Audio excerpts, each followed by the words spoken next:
All right, let's try it again. Let's see if the chat is working now. Hey, there we go. Now the chat's working.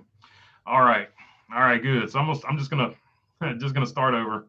For those of you who didn't catch the first one, or if you did catch the first one, apologies, but I'll just start over so we get one clean version of this live stream. All right, Kyle Larson is your first driver as far as average finish goes at Las Vegas since 2019. 7 races for everybody, except Larson for obvious reasons. So he has average finish of 7.0. Martin Truex Jr. 7.3. Kyle Busch 7.6. Brad Keselowski 8.3. Joey Logano 8.4. Kevin Harvick 9.3. Denny Hamlin 11.7. Alex Bowman 12.1. Chase Elliott 12.1. Ryan Blaney 13.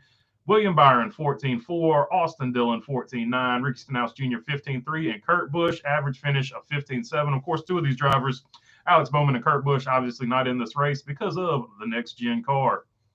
All right, so that is your average finish. Let's go to wins. Wins, 2 for Joey Logano. He is your leader in that. Everybody else has 1 win in that time frame, including Kurt Busch, Alex Bowman, Denny Hamlin, Martin Truex Jr., and Kyle Larson. So those are your previous winners. Joey Logano rounding out to be one of your early favorites there with an 8.4 average finish. He's a top 5 average finish, and he has won 2 of the last 7 races. Top 5s. Kyle Busch leads the way there with 4. Then you've got Martin Truex Jr. with 3, Brad Keselowski with 3, Denny Hamlin with 3, Ryan Blaney with 3. Then with 2, you have Kurt Busch, obviously not in the race. Alex Bowman, obviously not in the race. Chase Elliott is in the race. Wow. Chase Elliott's in the race. He didn't go to Bristol this weekend. Kevin Harvick, Joey Logano, and Kyle Larson all have 2. Let's see. And then everybody else, it looks like, has 1 top 5 apiece. Top 10s. Martin Truex Jr. with 6 top 10s. So there you go. If you're plugging in somebody for fantasy that you just want a good solid pick there, out of the last 7 races, Martin Truex has 6 top 10s. So I would plug Martin Truex Jr. in there for your fantasy team and things like that. Then you've got Kyle Larson, Kyle Busch, Brad Keselowski, Kevin Harvick. All have 5 top 10 finishes. So plug those guys in there too if you don't want to go with Truex. I kind of really like Harvick here. I kind of like this one. This is usually a Ford track, so I kind of like Harvick and Logano here. Logano has 4. Just to round out your other top 10 finishes here. 4 for Logano, 4 for Denny Hamlin, 4 for Chase Elliott, 4 for Ryan Blaney.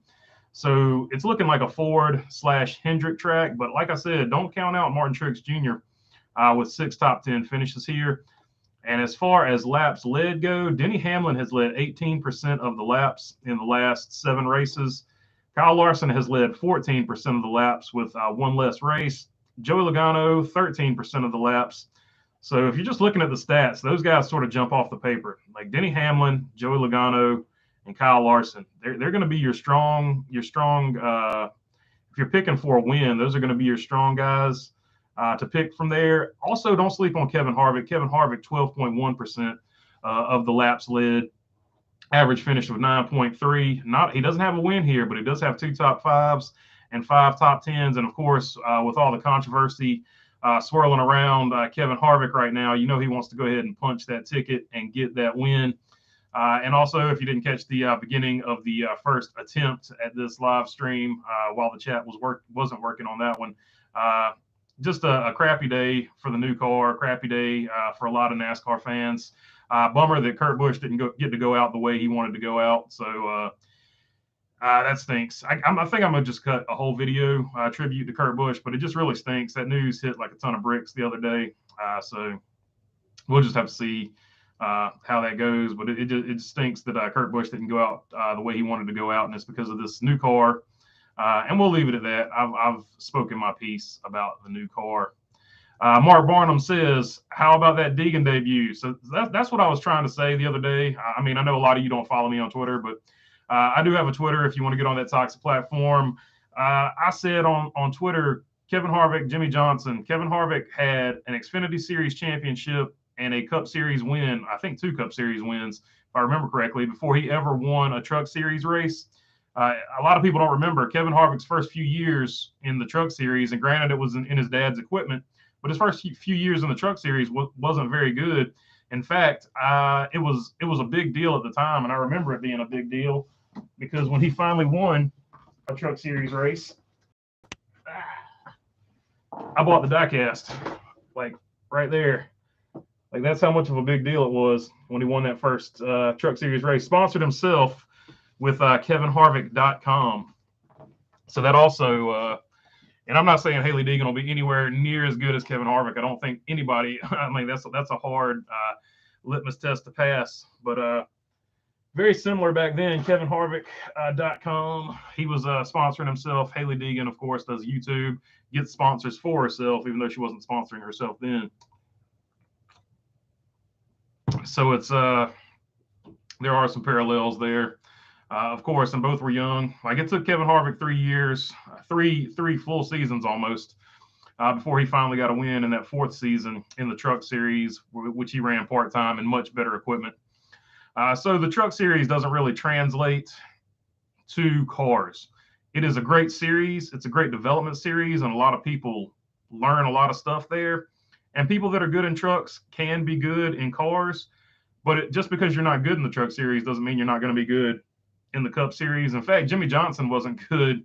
I would arguably say Jimmy Johnson wasn't even good in the Xfinity Series or Busch Series or whatever you want to call it. So, you just really never know. It was no need to doubt Deegan's ability. So we've seen what she can do, and if she gets in the right situation, she'll be just fine.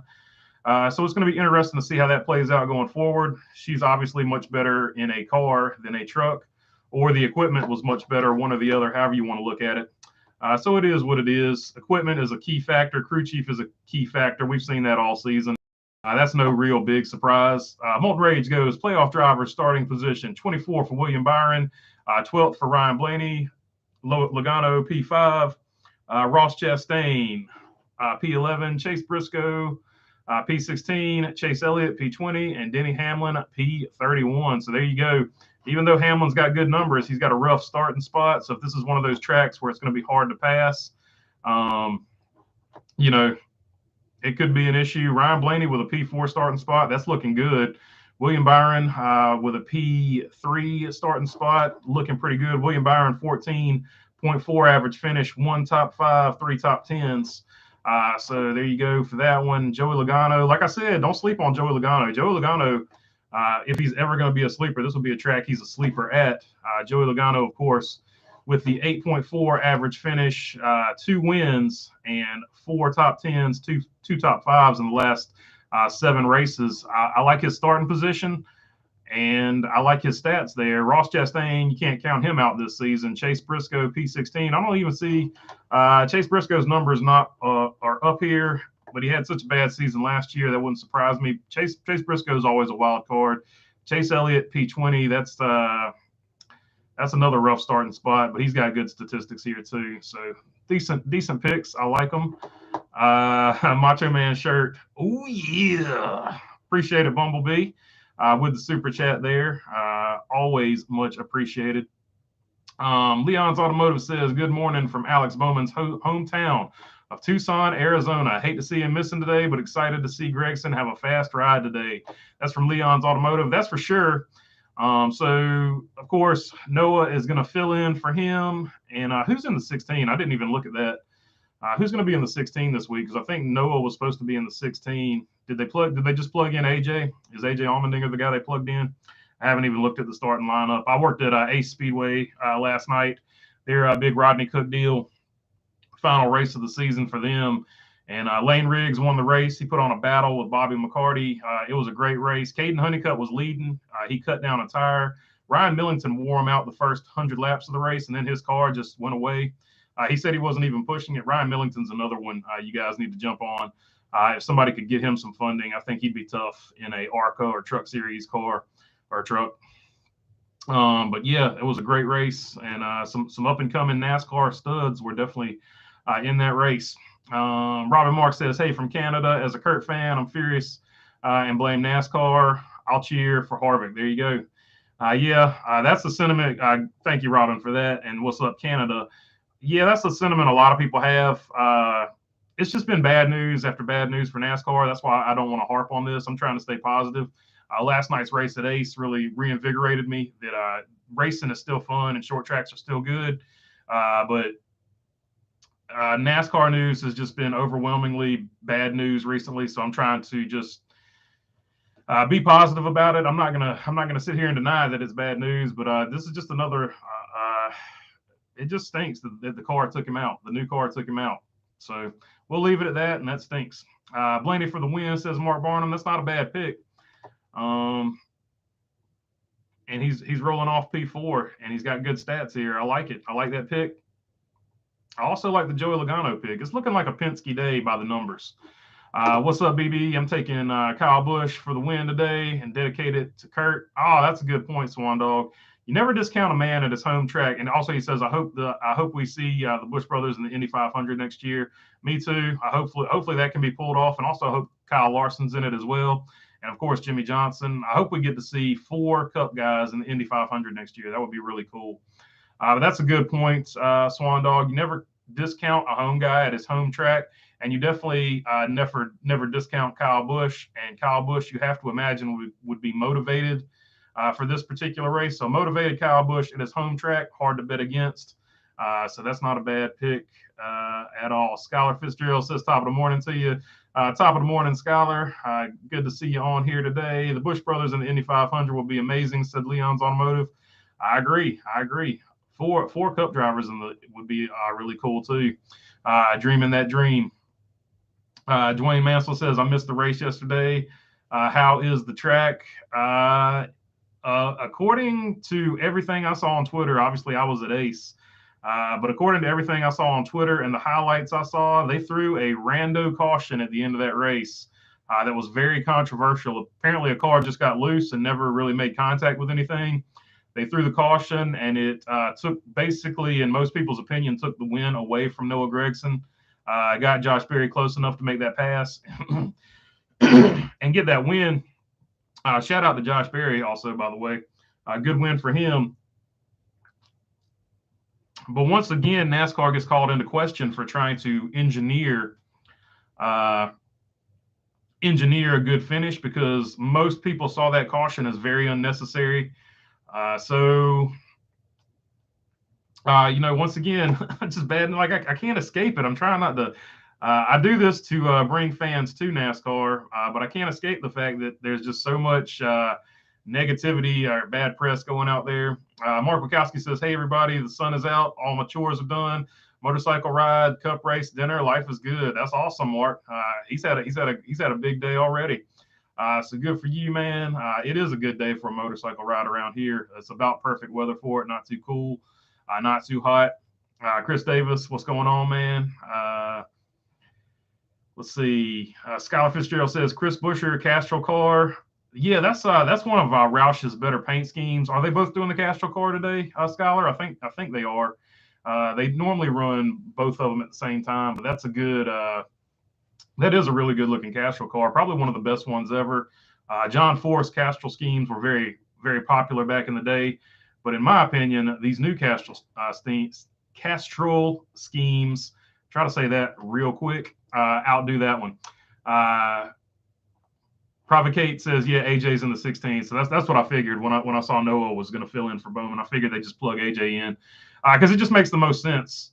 You get an extra repetition in that car for AJ, who's going to run it full time next year. So that's what I figured. So glad I was right on that with my figure and my guesstimation work. Molten Rage says, here's my thoughts on Deegan. 13th finish is good for a first career rate. Yeah, I agree with that, but I'm disappointed. It's an SHR prepared 07. I expected a top 10. I'll give her one more shot, one last shot. I mean, 13th in your first ever Xfinity Series race after the year she's had today. That was a pretty the year she's had this year. That's a pretty good finish.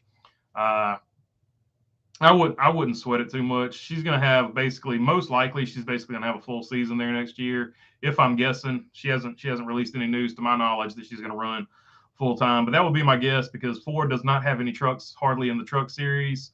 And that's going to be a story going forward. Is the truck series in trouble? That's something you can definitely look at. Free to pay free says BB going out on a limb today. The win goes to the 9 second place, the 1 third place, the 20. Yeah. I mean, look, Chase Elliott's had the best season. You can never count him out.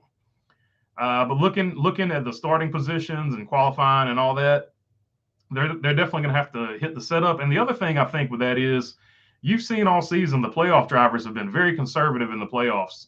In my opinion, that's why they have not won very many races in the playoffs. Obviously, Chase Elliott has won in the playoffs. But my issue is these guys are playing not to lose. Some of these guys just need to go ahead and light the wick and play to win. Because I think in this particular format, if you play to win, it serves you to the best. Because just running for an average finish, you have seen time and time and time again, that's not going to get it done in the playoffs. You just need to go for broke every race and not worry about it because it's such a chaotic system. These guys have been running conservatively, not to mess up, not to have parts failures and things like that. I think somebody just needs to go for it. And if whoever just, I think, goes for it and tries to get wins and stuff like that, I think that's going to be your champion. Mark Wachowski is going with the 18, the 17, and the 22 for his picks of the day. Chris Buescher, getting a Chris Buescher pick in there. Aggressive, and I like it. But like I said, I think this is going to be a Ford day. Of course, Hendrick is very good at this track, according to the laps led, which I just read off. So I would not be surprised to see that because I do think it is a Ford heavy track. And as far as Toyotas go, you got to look at Martin Truex and Denny Hamlin, very strong here. Normally, I would be with you on the Kyle Busch pick, but I feel like they've got Kyle Busch in some type of R&D mode, and he's definitely getting the 4th best equipment. But normally, I would be with you on that, especially since Kyle Busch came out and said congratulations to Christopher Bell, whatever. He's got the best crew chief in the garage, sort of it's getting to the point where he's taking some light digs at him. So it's you can see the frustration about his recent performances, but he can definitely get it done. Like I said, hometown track. He's very motivated to win this for his brother, so you definitely can't count out Kyle Busch. So it's definitely a good pick. Mike Davis says, how's Joey going to do today? I've got Joey as my favorite. Personally going in here. So probably, even though I just said what I said about Kyle Busch, I would go Joey Logano and Kyle Busch as probably my 2 favorites because you can never rule out the hometown track guy, especially a very motivated Kyle Busch at his hometown track. And Joey Logano, just by the numbers, Joey Logano just jumps off the page to me. So that's who I'm thinking. So I'm thinking Joey's got a good day. Yes, sir, 22 all day, he said after that. Hope you have a great race day, buddy. You too, Mike Davis. Hope everybody has a great race day. I hope all of your drivers run well. And if they don't, I hope your second favorite driver runs well. Kurt Busch should support his brother Kyle. He has. He came out with a nice statement. I don't have it right in front of me on Twitter, but he came out with a nice statement. If Deegan doesn't get a top 10 in her next few starts, if she makes more and the SHR prepared 07, then she's a bust. You cannot be getting top 10s. And SHR prepared 07 when Custer and Briscoe can. Yeah, but Custer and Briscoe, how long were they, in the Xfinity Series? I mean, you're comparing basically their last years. You have to look at who's currently in it and what does Riley Herbst do.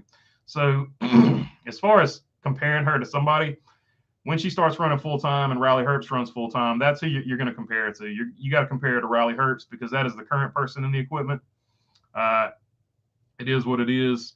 No notification again. Just check to see if you were on, says Jason Ratcliffe. Yeah, I don't know how all that stuff works. But sometimes my stuff gets promoted. Sometimes it doesn't. Sometimes the notifications work. Sometimes it doesn't. That's all on YouTube's end. I can't do anything about that. So I don't know. I might be on the S list again. Sometimes I don't really say anything controversial, but sometimes I just randomly get put on the S list. And that is what it is, just a glitch in the system, unfortunately. Let's see. Clean Clo says, rest in peace, Dan Wilden. This is the anniversary of Dan Wilden passing or his a race win, one or the other at Las Vegas. But definitely shout out to Dan Wilden. He was a great race car driver, a great personality for the sport. And what happened was very unfortunate. It's one of the big reasons they run fewer ovals now on that circuit. So it just definitely a bummer. But shout out to Dan Wielden. We'll remember him fondly. We won't be sad about it. We'll remember and celebrate the life he had, no doubt about it. The 5, the 8, 11, the 12, and the 1 is my top 5. Says Bo Tabs. Yeah, I like that top 5. Tyler Reddick's a good sneaky one to slide in there. Tyler Reddick, this is one of those tracks that he either runs really well at or does not run well at. So I do like that pick. Denny Hamlin, of course, very solid pick. Ryan Blaney, a very, very solid pick.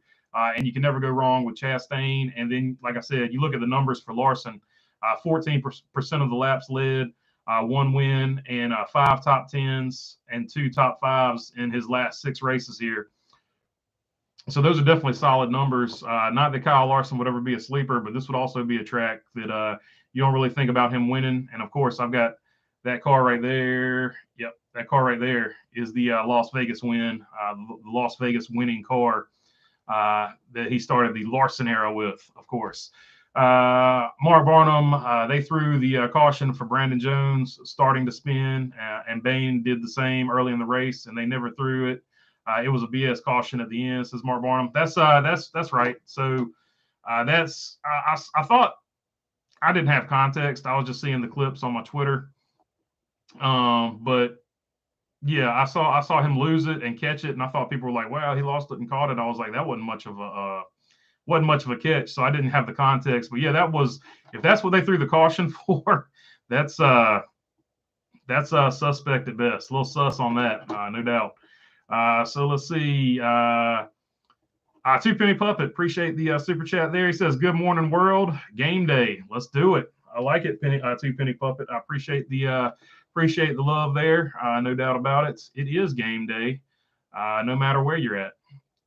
So let's see. Johnny Plush is Sheriff Buford T. Justice, one of the funniest movie characters ever. Yeah, Jackie Gleason, man. Jackie Gleason with the Diablo sandwich. That's a Dr. Pepper and a Diablo sandwich. That's probably one of the best lines. Like he embodied that character. And the fact that he wasn't even from the South and he got that accent down and he just made that character come to life. That was really, really cool. One of the all-time characters, no doubt. Elliot has to be concerned. Of course, we're talking about Smokey and the Bandit. Buford T. Justice was the sheriff in that. For you who don't know, and if you're young and you've never seen Smokey and the Bandit, definitely watch Smokey and the Bandit Part 1. Don't watch 2 or 3. Part 2 might be okay, but definitely don't watch Part 3. Part 3 was not good. Holly Golden, Elliott has to be concerned about the 20th position start. Yeah, I think so too, because this possibly could be another track where it's hard to pass at. So, yeah, it could be an issue. Starting position. And Denny Hamlin really has to be worried because he's way back there too. Bo Tab says, nice freaking hat, bro. 49ers all the way. Yeah, I've been a Niners fan pretty much my whole life. They had gold helmets, and that's what drew me to them. And of course, Joe Montana didn't hurt back in the day either. I was so bummed out when they got rid of him and he went to Kansas City. And we had Steve Young, and I still pulled for the team, but I always held a grudge against Steve Young because I was such a Joe Montana fan. I couldn't believe they traded him. Anyway, Elliott and Hamlin were out to lunch yesterday in qualifying. Yeah, I appreciate it. Yeah, I agree with you, Jason Ratcliffe. I don't know what was up with that. Normally really good qualifiers. I don't know if they just completely worked on race trim and didn't worry about qualifying, but that's a dangerous game to play. The way we've seen passing be at a premium this season. Uncle Bones poking a little fun with Moulton there. Said, "Where did you finish?" Asking for a friend. So there you go. Moulton's not claiming to be a great race car driver, so let's not get crazy with that. Could we see 3 drivers next year attempt the 500, 600 double? I would love to see that. Good question, Leon's Automotive. I think we will see at least one, and that is if Kyle Larson can get a ride.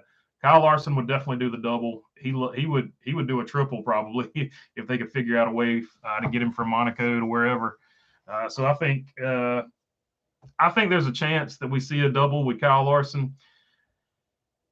possibly with Kyle Busch. So they said the Kyle Busch sponsorship deal or whatever fell through, possibly, or the ride at least fell through. Maybe not the sponsor, but so we'll have to take a look at that. But you could possibly see two. So I think you got the best opportunity in a while to see a double. Jason Radcliffe says, just like football, if you have the lead, play not to lose, you lose. Yep, that's right. And the prevent defense, it prevents you from winning. We almost saw that last night in the Duke-Carolina game. For those of you who watched that, Carolina played prevent defense, and it almost cost them the win. But Duke missed the field goal, so they got away with it. That prevent defense almost prevented them from winning.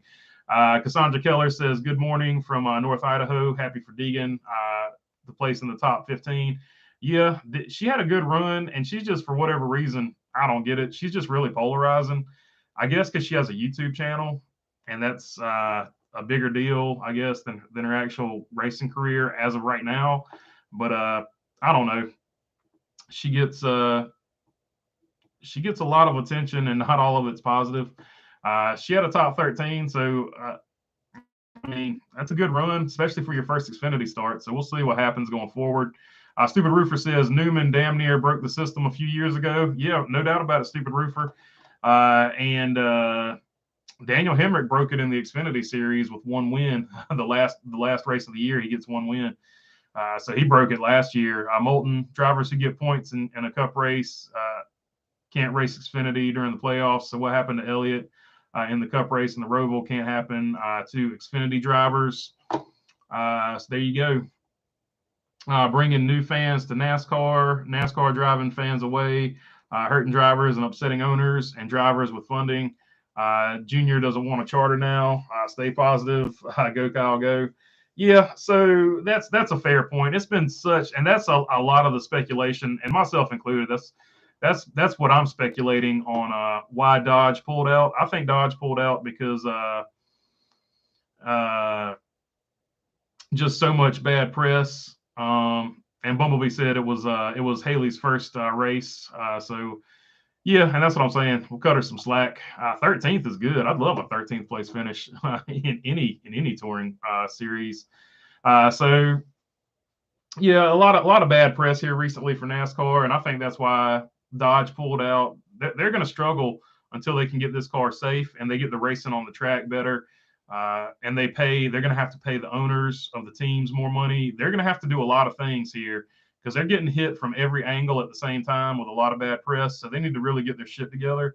And whoops. So sorry about that. They're going to have to get it together and start threw myself off. They're going to have to get it together and do things the right way. So going forward, they don't, have more people pull out. Like Dale Jr., the biggest name in the sport, not wanting to go to Cup because it's not financially viable, which, don't get me wrong, that's 100% a bargaining tactic by him to get not only a cheaper charter, but to get NASCAR to give the teams more money. And it's a brilliant business move on their part. So I'm glad he came out and did that because the teams do need a bigger cut of the TV money. So it's a brilliant negotiation tactic, but don't think for 1 second he's any less interested in coming to Cup. It's 100% a negotiating tactic to get a better deal for them. He still wants to come to Cup, but he doesn't want to come to Cup if they're not going to make it financially reasonable for all of the teams involved. I see running 95 to 98%, I believe, has led to the playoff drivers experiencing their troubles, pit road issues, fencing, concrete, etc. Suarez, Byron, Hamlin, Logano are 110% drivers. They have had good playoffs.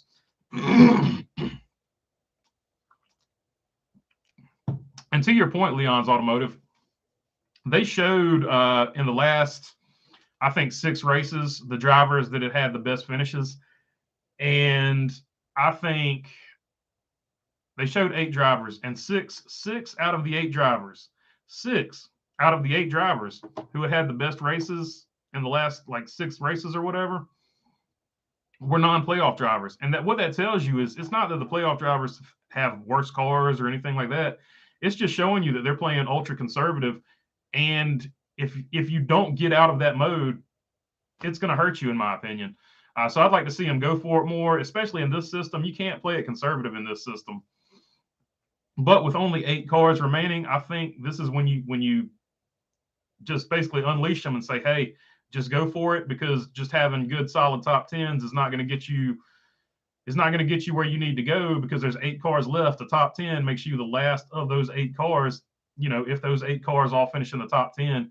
So you got to be going for wins and top 5s. If you have a day where your car is off and you can't really get a win, you have got to go with an aggressive strategy like Christopher Bell did to get that win, right?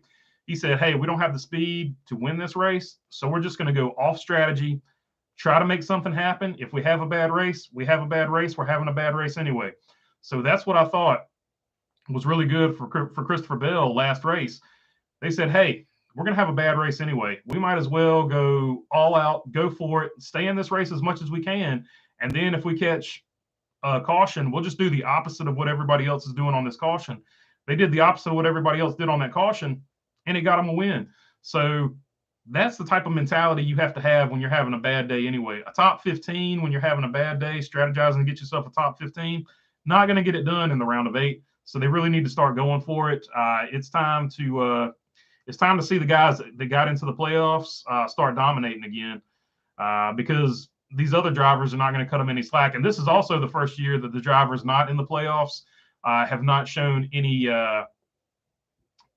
overt respect.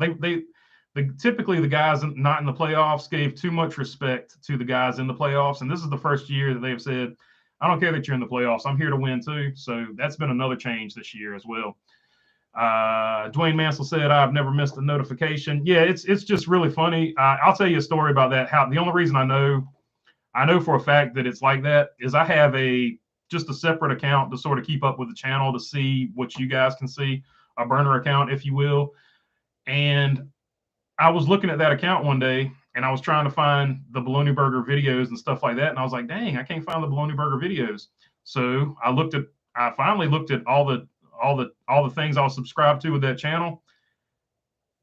I had not touched that channel. I had not done anything to that channel, but YouTube had unsubscribed me from the Bologna Burger channel. So like I said, there are glitches whenever YouTube does an update, and YouTube unsubscribed my channel randomly from basically my burner account. So I had to resubscribe and turn on all the notifications and stuff like that. So a lot of times that's what happens. I know if that channel got unsubscribed, I'm sure some other channels got unsubscribed as well.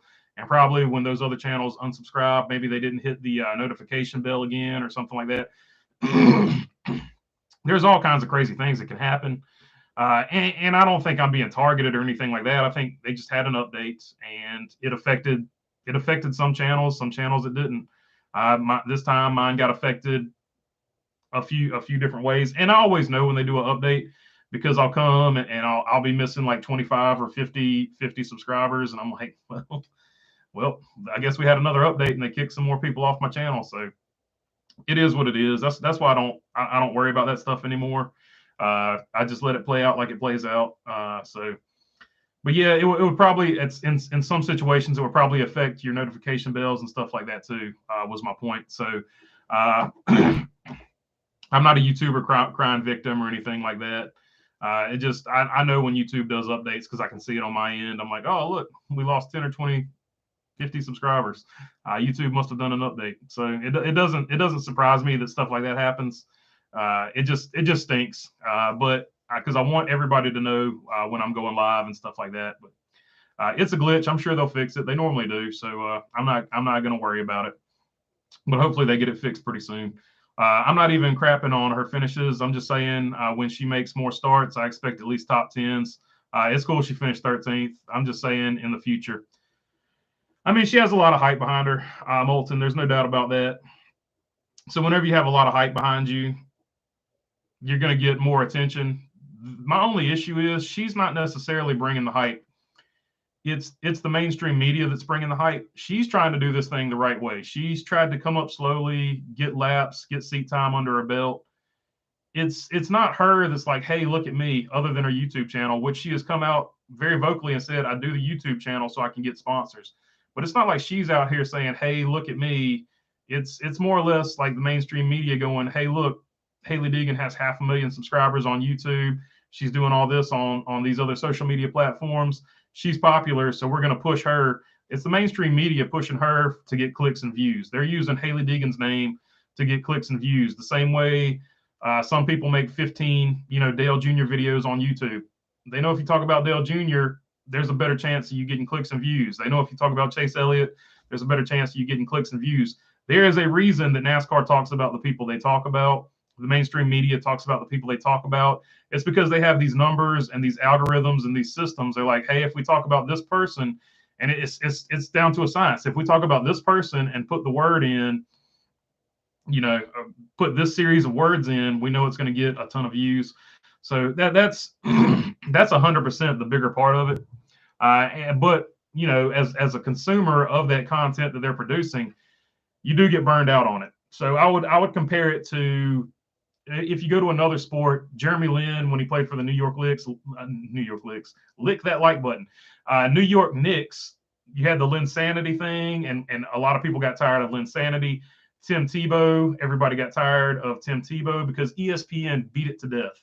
ESPN beat both of those issues to death, and whereas most people like those guys, by the end of it, you were like, dude, if I hear another word about Tim Tebow, or if I hear another freaking word about Jeremy Lin, you just get tired of it. And it's sort of the same situation with Hailie Deegan. The media has worn it out. The mainstream media has just worn out the Hailie Deegan deal. Like they just every time she does anything, they're gonna blow it up and run it out. And to an extent, they've worn out the Dale Jr. thing too, because it's like they got to get Dale Jr.'s opinion on everything. They're hacks. They don't have anything to do. They just go by this system. They don't ever hardly come with regular stories. Most of them. There's some really good ones out there, but if you're like one of the mainstream media journalists and all you're talking about is Dale Jr. and Hailie Deegan, like, find something else to talk about. So, but they do it because it gets clicks and views, and that's what pays the bills. So it's a financial model for them, and I'll get off of that. Just like you see a lot of them now, they'll talk about Hailie Deegan, Dale Jr., and F1. Like, it's pretty easy to find the hacks. It's not hard to find them. Mark Wachowski, JGR needs to prepare the 18 car like RCR prepares the 8 car. Kyle will target every Gibbs car on the track with the 8. Karma is coming at you. Yeah, and so interestingly enough, Joe Gibbs has recently come out and said, I'm scared to race against him next year. I'm not looking forward to racing against him next year. So they're trying to spin it. They're doing the 3D chess move of, we're just going to compliment this guy. We're not going to give him any bulletin board material. But I think we've gone past that, right? So I think he doesn't need much bulletin board material. He is going to be that laser focused. So I really expect Kyle Busch to come out absolutely on fire next season, and he's going to race the Gibbs cars probably harder than anybody else. He's going to race on the racetrack. So I think it's going to be that's probably going to be the story of the early season, in my opinion, is going to be the 8 car versus Gibbs. Because look, we've seen the 8 car. The 8 car is a championship winning car. If it wasn't for that bad luck where he got caught up in the Daniel Suarez wreck at Bristol or wherever, then Tyler Reddick is in really good position to win this championship, right? So just bad luck at that race, and in the playoffs, all you need is one bad luck race at the wrong time, and that's basically what happened to him. But he's had a great season other than that, and that 8 car absolutely on fire. And of course, the other thing to look will be when now that we know Tyler Reddick will be at 2311 next year. The other thing to watch is going to be Tyler Reddick versus Kyle Busch, and Kyle Busch versus JGR. It's going to be if it's a WWE Macho Man, it's going to be like a triple threat match. Like you've got Tyler Reddick versus Kyle Busch, who's going to run better there, and then you've got Kyle Busch versus Joe Gibbs, who's going to run better there. And of course, if you're a Toyota fan, you're going to see, is 2311 going to outrun Joe Gibbs like Furniture Row outran Joe Gibbs that one year before Joe Gibbs priced them out of the sport altogether. That's my opinion. That's what I think happens. I can't prove it, though. Let's see. It says JGR. Just read that one. Hailie did fine. That run would have been okay. Gibbs, Junior Motorsports, colleague equipment, the SHRs, masquerading in SS green light. The top 15 was just fine. Yeah, especially in the playoffs, too. So you got to remember, she's coming into the playoffs These guys have had all season to work with their teams. They've got a rapport with their crew chief, and she also had a different spotter. So she's working with a new spotter, new crew chief in a completely new car. And these guys are at the very top of their game in their playoff trim race cars that they've had all season to get used to. So a top 13 in the playoffs for your first race, not a bad run. So I will give respect where respect is due. I think Hailie Deegan's a heck of a race car driver, and I think now that she's with a pretty decent team, I think you're going to see things pick up quite a bit. So, yeah. All right, so let's scroll down here a little bit.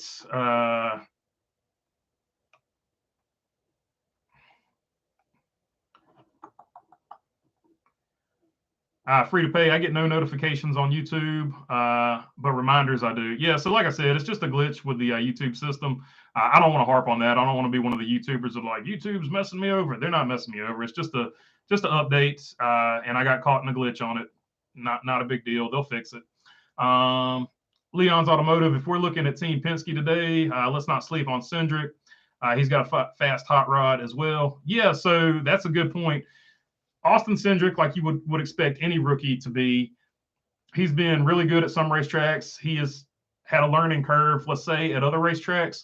So Austin Cindric, he's either going to, run really good or he's going to struggle. So if this is a track that he's got figured out, definitely put Austin Cindric in that mix. I just don't have any numbers for him is the only reason I hardly ever talk about rookies because I don't have numbers for him.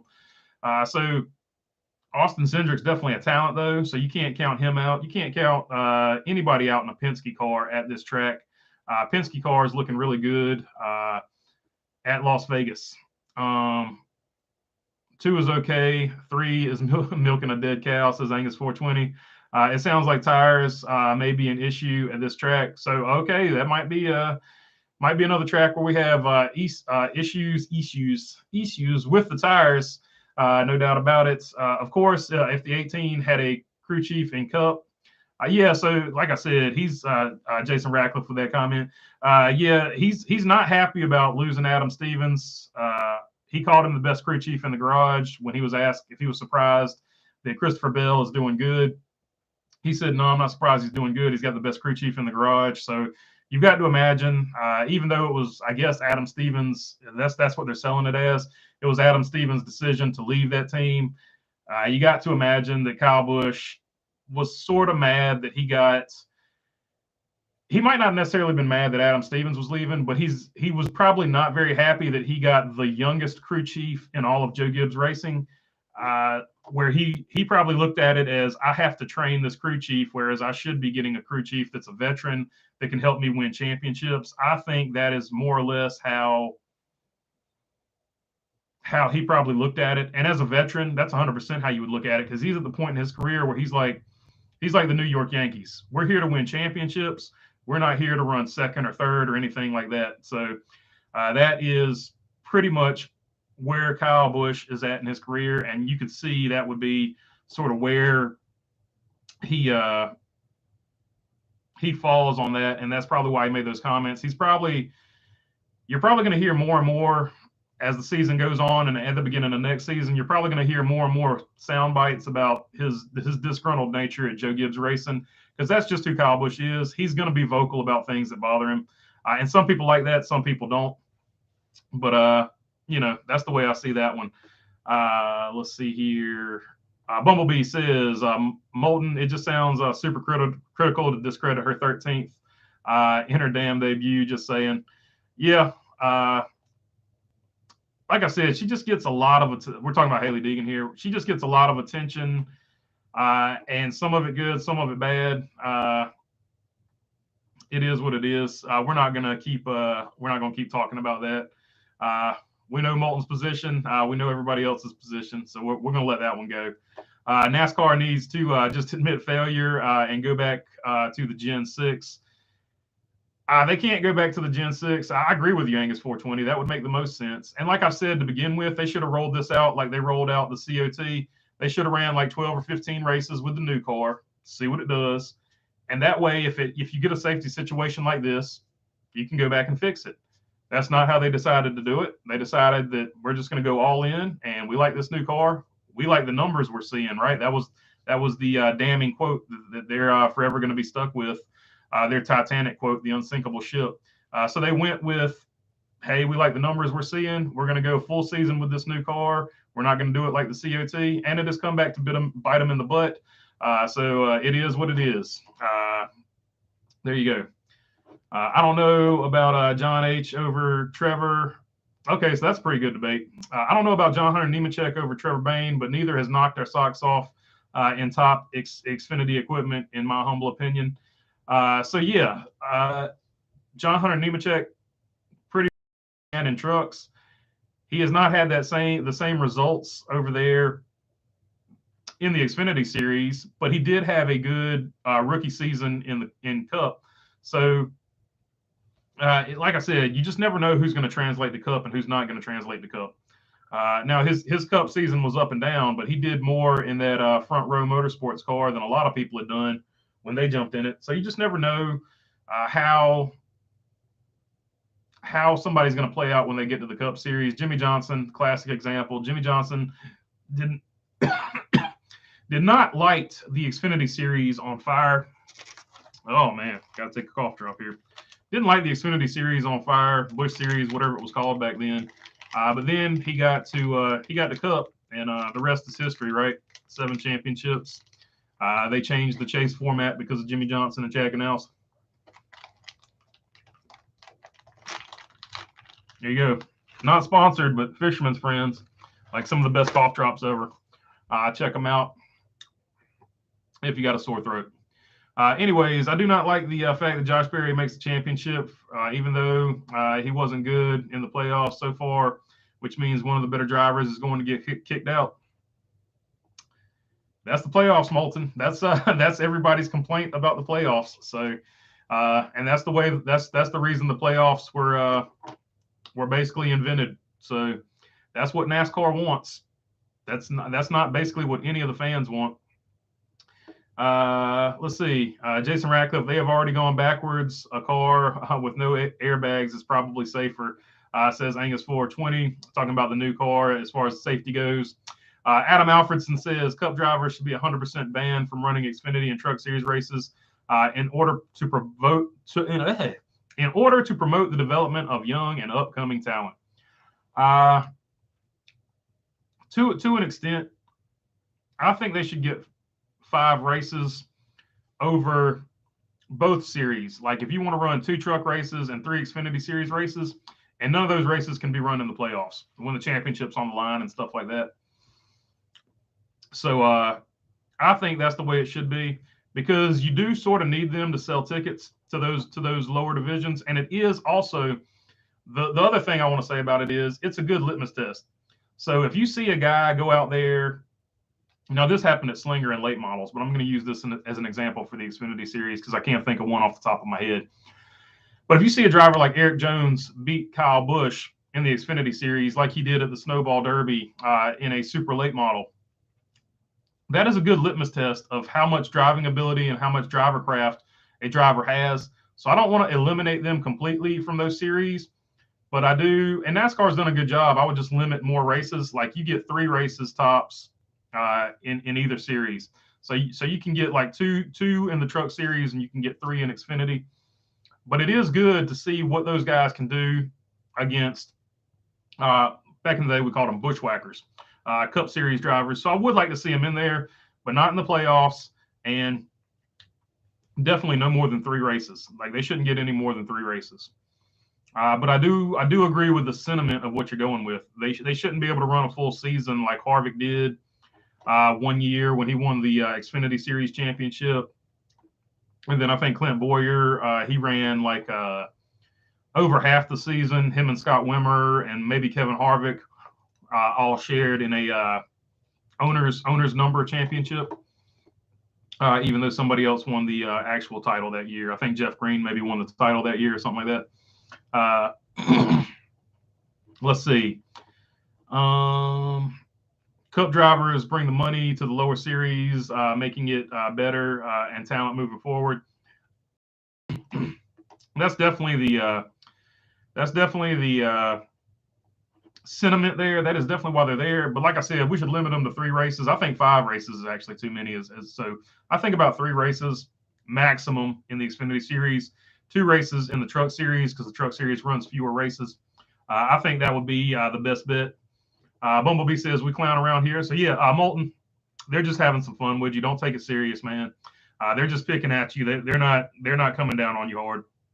They're just giving you a hard time. So Benjamin Lewis, Reddick, Logan, and Logano, Reddick, Logano, and Kyle Busch. Logan, like I immediately flashed to Wolverine there. I was like, Wolverine. Reddick, Logano, and Kyle Busch are my picks today. Wouldn't be surprised to see Wallace up front either. That's a good point. Good point, Benjamin Lewis, right there. Bubba Wallace is driving the 45 car that won. That has been just like a rocket ship on all the 1.5s for 2311. So don't be surprised to see Bubba Wallace up there today because that car is really good. And, obviously he can get it done at these tracks because it was like a, 1 second lead or more. The race he won or right at 1 second. So we know he can get it done and we know that car is fast. Reddick, like I said, he's going to either win or wreck at these type of tracks. And he's definitely going to run a different line than everybody else. So usually passing for him is not going to be a problem. Joey Logano, of course, really good at these racetracks. I'm going to run over those numbers again for the people who are just joining us. And Kyle Busch, you never rule out the hometown guy. You never rule out a focused Kyle Busch. And, of course, Kyle Busch probably wants to win this race and dedicate it to his brother. So there will never be a more focused probably Kyle Busch than you got today. But for those of you who are setting your fantasy teams or want to look at your DraftKings stuff, here are the numbers. Kyle Larson average finished at 7.1 in the last 6 races for him. 1 win, 2 top 5s, 5 top 10s, 14% of the laps led. The other guys you want to look at, Joey Logano with an average finish of 8.4, 2 wins in his last 7 races, 2 top 5s, 4 top 10s, 13% of the laps led. Kevin Harvick in his 7 races, no wins, but 2 top 5s, 2 top 10s, 12% of the laps led. Denny Hamlin, 18% of the laps led, 4 top 10s. 3 top 5s and 1 win. Alex Bowman not in it, but he has good numbers here. Kurt Busch not in it, also has good numbers here. But those, as far as laps led, average finish, and wins, those are the guys you want to look at as far as that goes.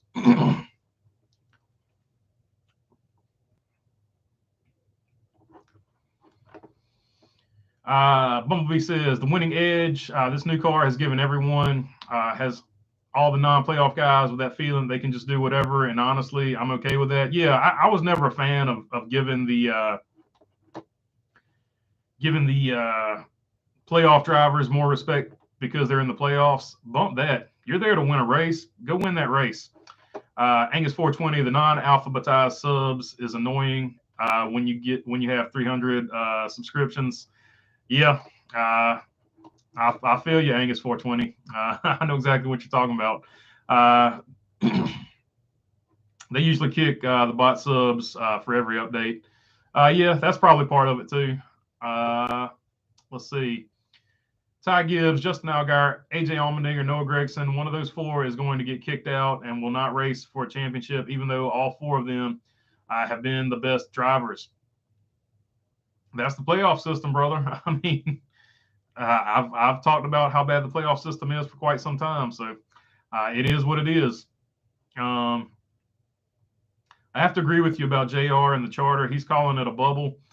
He is smarter than he looks and wants a better deal. And don't think for 1 second he's saying it, but don't think for 1 second it's not coming from Kelly Earnhardt. She knows how to work a deal. Rick Hendrick has talked about this for a whole lot. He said she's one of the toughest business people he's ever dealt with. So don't think for 1 second Kelly Earnhardt was like, hey, need you to go out and say this, or at least put the bug in his ear for him to think about it. So don't think for 1 second that she's not thinking that. And she probably was not real happy when he said he wants a charter and wants to be in Cup because that takes away bargaining leverage from you. I don't see a situation where she would have put that in his ear. So she's probably put this in his ear to put that out there to give them back some bargaining leverage to be like, hey, we ain't got to come to Cup. It's not a good business model right now, and we're not worried about it.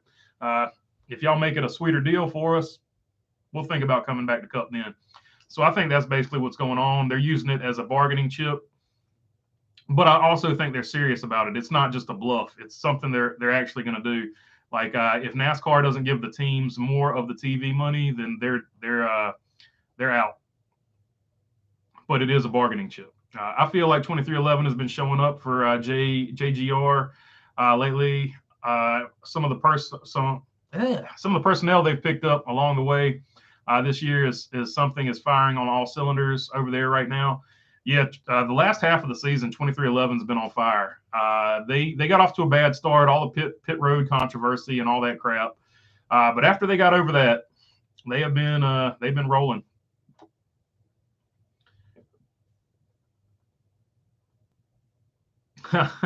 Bumblebee says good, getting the pre-race spill. There you go. Yeah, that 30 mil character charter. I got you. The 30 mil Jason Ratcliffe 30 mil charter asking price, definitely a glass bubble. I agree with some of that too, but it's always going to be like that. If they know somebody's looking for a charter, that's going to drive the cost of the charter up. You're basically the deal with the charter is you basically got to pay whatever that guy's trying to sell it for. So the best time to buy a charter is when a team is selling out and can no longer afford to run the deal. TJ Morshed says, do you see the trajectory of the sport turning around next year, or are we going to have another season of NASCAR pulling the heartstrings of the fans? It looks like they fixed the back end of the car. They haven't fixed the front end of the car, which I still think is going to be an issue. But they have fixed the back end of the car, so hopefully it'll be safer. The big thing next year is going to be, do they get this TV money deal figured out and make the owners happy? Because otherwise that's going to be hanging over until they get it fixed. So I think unfortunately we're going to be looking at something. We could be looking at another season where there's a lot of negative news, unless they get the TV money fixed. I think Kyle will be good next season, says Dustin Visser. I think so too. I think he's stepping into a very good situation. And like I've said all along, if Tyler Reddick was running this good, I don't know if he makes the decision to go to 2311. Of course, he made the decision to go to 2311 before they really caught on fire. I hate that they're breaking that team up, but I think Tyler Reddick's going to be good no matter where he goes. It just seems like Randall Burnett and Tyler Reddick have a really good chemistry, and I hate to see that team getting broken up is what I'm talking about. But hopefully it works out for everybody. And I think Randall Burnett will work fine with Kyle Busch. And I think, I guess whoever works with, I don't know if they're going to keep the same crew chief over at 2311 that Kurt Busch had, but hopefully they will work good with Tyler Reddick or get another one in there. But AJ most likely will miss the championship for Kaulig. Has another terrible pit stop like I saw at Las Vegas. They screwed him out of a good finish with that terrible pit stop. WTF, says Moulton. So he is worried about AJ not making the playoffs or making the final round of the playoffs, which is valid, but that's just part of the playoffs. E-Step, the Iceberg, BFM, and your channel is about all I watch, says Stupid Roofer. They're all good, and I appreciate the love and support, man. Always appreciate the love and support. But those guys definitely put in the work, and they're definitely very good. Iceberg and Black Flags Matter just ran or are currently running a marathon, so shout out to them. Not anything I ever want to do. Most I've ever run is a 5K. And that was enough for me, but good on them. Wish them luck today. I just watched the extended highlights from yesterday. They didn't even show the last caution, says Dwayne Mansell. Yeah, it was a really bad. I didn't even have to see it, but now that I know what it is, it was a terrible caution. They shouldn't have thrown it. AJ got screwed yesterday with the pit stop, says Angus 420. So that's another vote for that. I don't think Kyle will do any better than Tyler in the 8. Do you agree or disagree? Says Maverick. It's hard to have a better season than 3 wins, really. I mean, you occasionally have outlier seasons, but I expect them to do the exact same. I mean, all you can do is have a championship winning car in this particular playoff format. So RCR has provided a championship level car. Now, what is done with that championship level car, you can have bad luck like Tyler Reddick had, but Tyler Reddick would be in a really good position to win the championship if he hadn't had that bad luck. So I look at how the car has performed, and that car has performed very well. And it's a championship caliber car. I expect it to be a championship caliber car with Kyle Busch as well. And I expect Tyler Reddick to get in the 45. Yeah, I guess he's driving the 45. I expect him to get in the 45 and have a championship caliber year as well next year. So yeah, I would agree with you. I think they're going to do about the same. He will do about the same that Tyler Reddick has done. I expect 1 to 3 wins, and I expect him to contend for the championship. No doubt about it. Mark Barnum, last word on Haley. 38 cars in the race yesterday. She finished 13th. So why did the other 25 trucks not finish better than Haley? She outran them, or 23 cars. She outran them. And now you know the rest of the story, as Paul Harvey would say. There you go, Paul Harvey reference. If you're not familiar with Paul Harvey, look up the video called So God Created a Farmer. It's not necessarily religious or anything like that. It's just a really cool, I guess, essay he wrote and read. But it's really cool. He had a cool delivery. He had a cool voice, and that's a pretty cool poem. And it shows love to farmers. There's a lot of farmers around me, and I know a lot of farmers. So shout out to them. Jason Barnes, one of the guys we helped in late model, he's a farmer. And of course, the watermelon man, Ross Chastain. So that essay was showing love to farmers. Mark Bukowski says, Tyler Reddick has got to be having thoughts on WTF. Did I listen to Denny before I had this team to take me to the top? Yeah, and that's what I just touched on. Obviously, you didn't hear that before I said it, before you type that. But yeah, I agree 100%.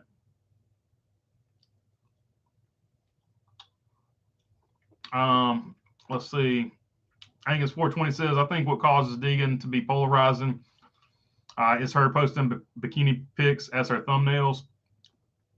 Maybe, but Danica Patrick did the same thing. I mean, it's a bikini. Like if you go to the beach, you're going to see a bunch of them. But I guess a lot of people, I don't know. I guess I can't understand that because where I fall on that is it's not like she's, doing anything provocative. She's just in a bikini in a situation where I guess you would be in a bikini in wakeboarding and stuff like that, or whatever she's doing. So I don't know. I don't get it. But I guess that's what some people don't like.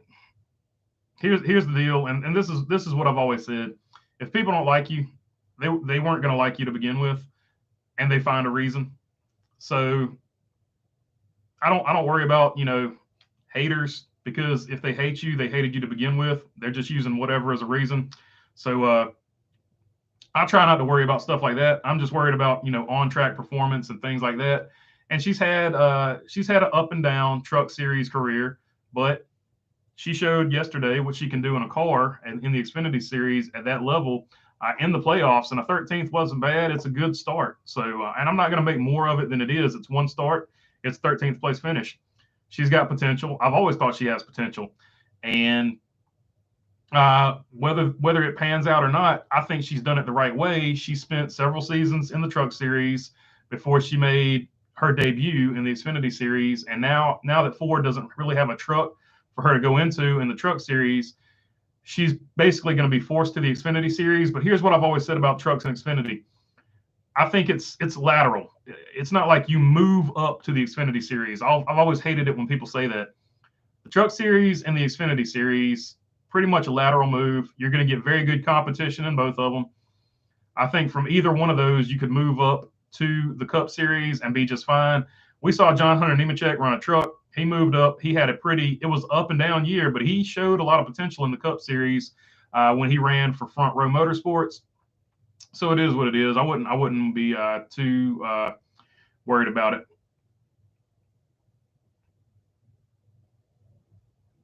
Ratcliffe says Brandon Brown didn't run yesterday, so she did have a regular spotter, TJ Majors. Okay, so I didn't know that. Like I said, I didn't get a chance to see the race. I was working at Ace Speedway, but I did catch some of the highlights. JD Mayo, hey man, thanks for following me on Twitter. So yeah, basically, I'm not like a Twitter snob. If you follow me on Twitter, I try to follow you back. Sometimes I get a bunch of people following at the same time, but I do that so that you can talk to me on Twitter. I've never gotten the whole I want to have 4,000 subs or however Twitter works. And I'm only following like 7 people. Like I've always thought that was stupid, but whatever.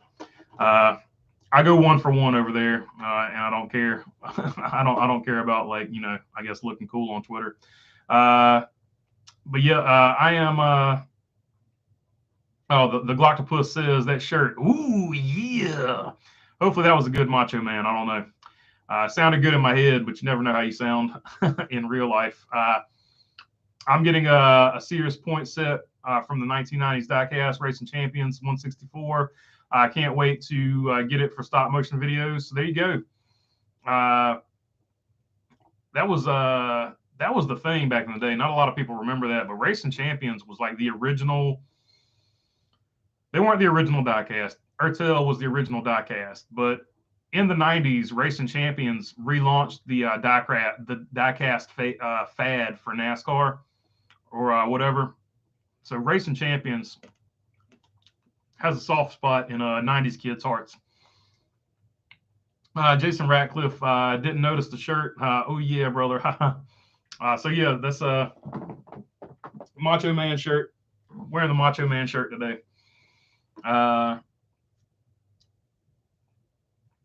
At this time, there are no cars to the rear today. So there you go. Everybody got through tech for once.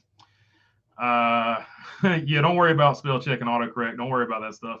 It gets me all the time, especially when I'm typing with my thumbs.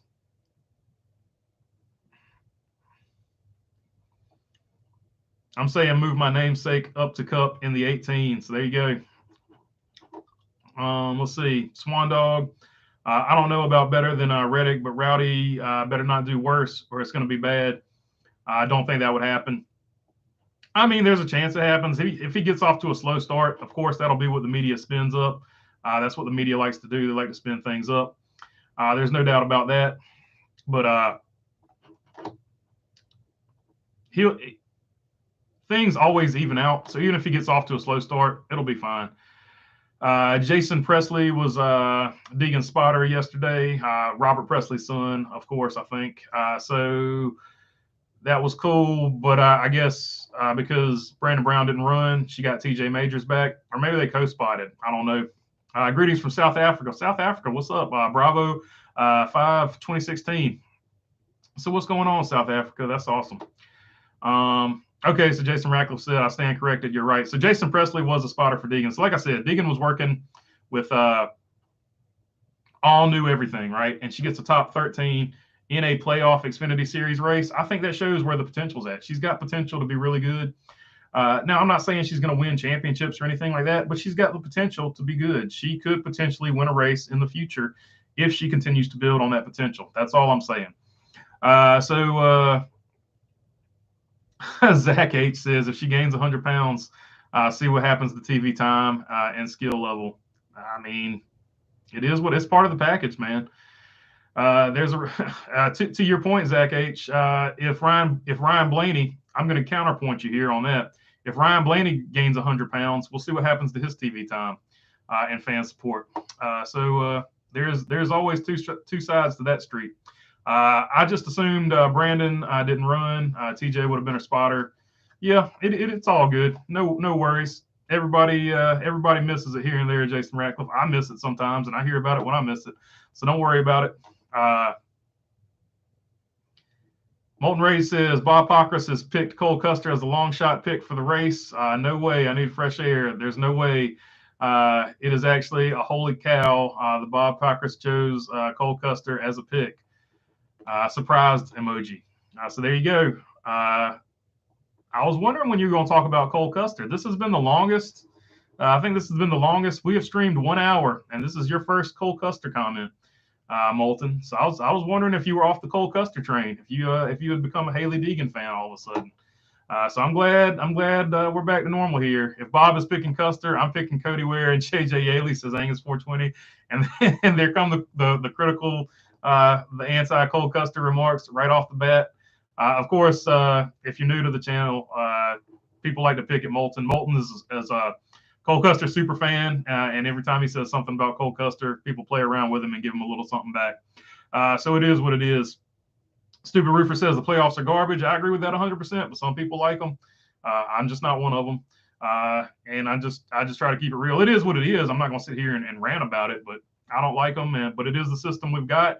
And everybody knew the system at the beginning of the race or the beginning of the season, and this is the system. So whoever they crown as the champion is the deserving champion because that is the system they knew they had to play under, and they played it right.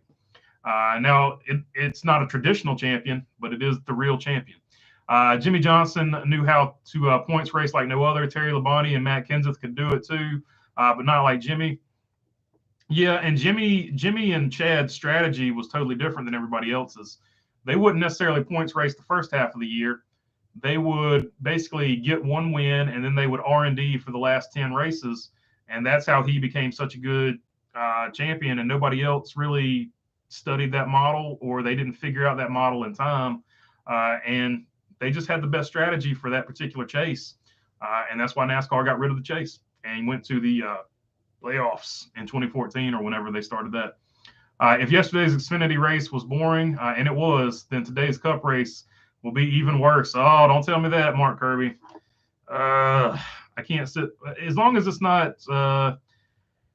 I don't know. As long as it's not terrible, it is what it is. Hasn't NASCAR always been dangerous? I've seen so many drivers disappear because of injuries. They get paid big. I think they should quit crying and drive, says Daniel Miley. I mean, yeah, it is a dangerous sport. I'm not saying it's not, but there's no need for it to be unnecessarily dangerous. And the reason I've been on this safety deal is because the drivers told NASCAR before the season that the car was dangerous. And that's my issue with it. They were told before the season started that it was basically more dangerous than the other car. The impacts were going straight to the driver. So that's what I've been on it. When you know something, and just because you get paid to do something dangerous doesn't make it okay to make it more dangerous. Like if you get paid to weld underwater, that's one of the most dangerous jobs you can have, right? Well, you shouldn't like add sharks to it just to make it more entertaining for a live stream or something like that, right? So that's sort of the point I'm making. You don't necessarily need to make a car that's more dangerous to make it more entertaining. And that's what NASCAR has done, not to make it more entertaining, but they made a car that was more dangerous to save money, and then they didn't want to get off of it. NASCAR not getting off of it is the issue because they're not going to admit to it because it would be a legal disaster for them. But they knew the car was more dangerous. They knew more impact went to the drivers. That's why they never said it was safer and less impact to the drivers. They said, we like the numbers we're seeing. So it is what it is. But yes, I mean, if you're worried about pay and stuff like that, yes, professional athletes get paid a lot of money. But at the end of the day, it's because they generate a lot of money. If you're worried about pay, go do a job that pays better. That's try to get yourself lined up to do a job that pays better. I've never been on the whole worried about what somebody else makes. But as far as safety goes, be as safe as you can. But it is a dangerous sport. Bushwhackers were bad in the Civil War, but I love those historical references in NASCAR. I hear you, brother. I'm not a Civil War expert. Stages were created so Bubba could not go 5 laps down at some tracks. That's stages were there before Bubba Wallace, so it is what it is. Sven Larson says, I remember when NASCAR commercials reflected the target market demographics, baked beans, Bush beer. Now it's HIV, prep scripts, and other stuff like that, says Finn Larson. They definitely have some interesting commercials, and I don't know, I'm agreeing with you. I don't know if it's necessarily the target market of the people watching it. So it's very, I do find it very interesting. To be fair, at least in the States, they have a bunch of, it's usually like a bunch of Dodge truck commercials and then a bunch of Toyota commercials. And then, sort of whatever commercial they're going to wear out that week. And now, because it's election season, locally, it's a bunch of freaking election commercials. Same thing with YouTube. Every time I turn on YouTube, it's like a bunch of election commercials, and I'm just, oh goodness gracious, I'm ready for November to be over with. Because goodness gracious, I'm tired of the politics, man. And Angus 420 is agreeing with you, Sven Larson. Yeah, I think we all do. Like, there's definitely some commercials you're watching during a Cup Series race and you're like, huh? I mean, it is what it is. Glad they're supporting the sport, but sometimes I'm like, I'm not sure who's running your marketing campaign. But you might need to look at somebody else. Jack79 says, you're the man, Bologna Burger. I really appreciate all the info and the entertainment. Thank you for the kind words, Jack79. I'm worried about the 9, just not a good track for the team. So yeah, Jason Ratcliffe with that comment, just not a good track for the team. Spring wasn't great, qualifying awful, Chase not great at ripping the boards. That's more of the 8s and the 5s thing. I agree with you there. And you even saw last race, Chase Elliott said, these next 3 races are not great races for us. So we're basically just going to go out there and do the best we can do because it's not a particularly good set of races for the 9 team. So yeah, Bigfoot and Deadhead, what's going on? Going to be a great race today. Great to see you, Mr. Berger. Great to see you on here, Bigfoot and Deadhead, no doubt. Kelly is the business smarts of JRM, says Charlotte Ander. I agree with that 100%. Junior has pretty much as much said so on the Dale Jr. download. He says he worries about the late model side of it, and he lets her handle the business side of it. I think he worries about the talent side of it. So whenever I hear something business come out of his mouth, if it's not a gaffe, I usually assume she's put that in his ear to say that. But that's just my opinion. I don't know. Pretty sure Harvick has a win at Vegas. He does, Brent Dilberg. This is, like I said, this is since 2019. That's why I say the last 7 races. So whenever I'm giving that information, this year it's been since 2019. Next year it'll be since 2020. So that's that. Camaro 50 says, good afternoon. I got a late start watching. It's all good, Camaro 50. You missed the first attempt, which was a failure, but now we got it going pretty good here. It was funny when Mike Davis, the co-host, called out Junior during the podcast, trekking him. That logic didn't make sense. Yeah, I like Mike Davis. He keeps it pretty real on that channel. The 30 million value is only that high if someone pays that much for it, says Mark Barnum. I agree.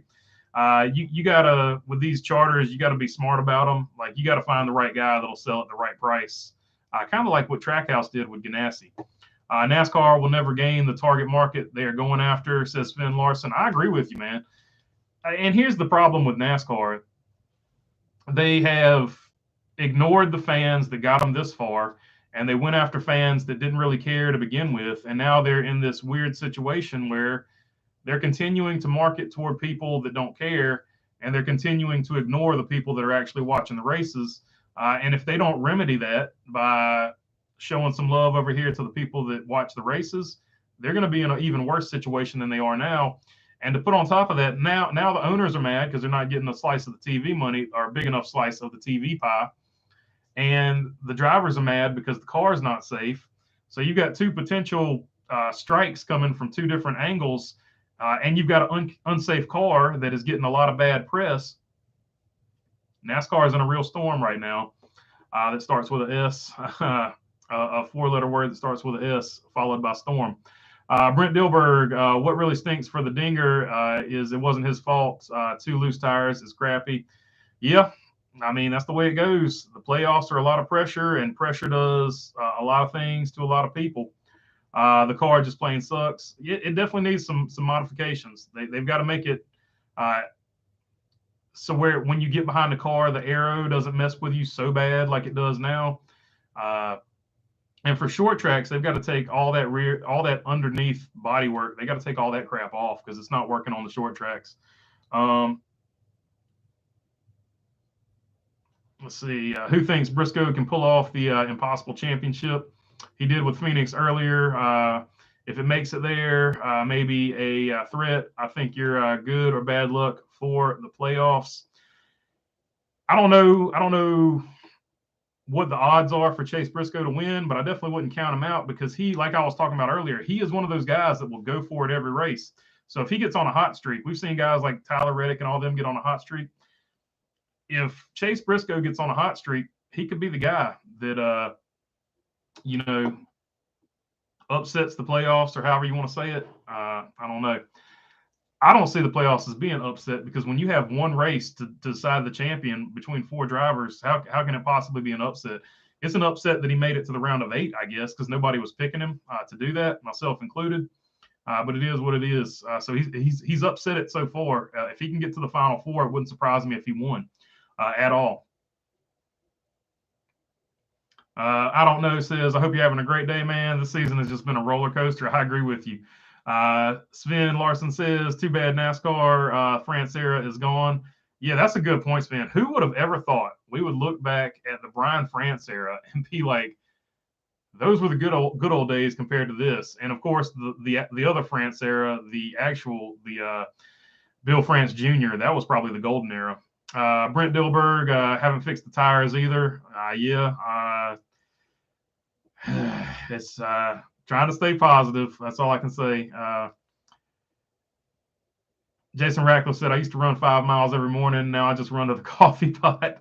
Yeah, I'm kind of with you, man. I used to be an avid runner. I finished second place in my age group one time. So I was actually, I'd gotten good at it. Then one day, like, I'll just tell you, a dog bit my foot. I got it too. It wasn't like a vicious bite or anything like that. I was just going to get a Coke from the fridge, and he was feeding in his bowl. And the way the bowl was positioned, I got my foot too close to the bowl. And he was food aggressive, and he bit the crap out of my foot. And after the foot injury, I just never got back into running. I became a professional cheeseburger eater, and this is the physique we have now. I do need to get back into shape, though. Bumblebee says, I run enough at the hospital doing nursing every day. I never have to run at home. There you go. Like, really, if you walk enough and eat reasonably, you can, maintain a pretty good weight. Just stay active. Don't, sit in a chair all the time. You'll usually maintain a pretty decent weight. Hiking's also good. I like hiking. Don't get to do it much with the race car stuff now, but it is what it is. Paul Harvey is great, says Finn Larson. Yeah, Paul Harvey is awesome, or was awesome, I should say. What's your favorite catfish bait? Says Jack79.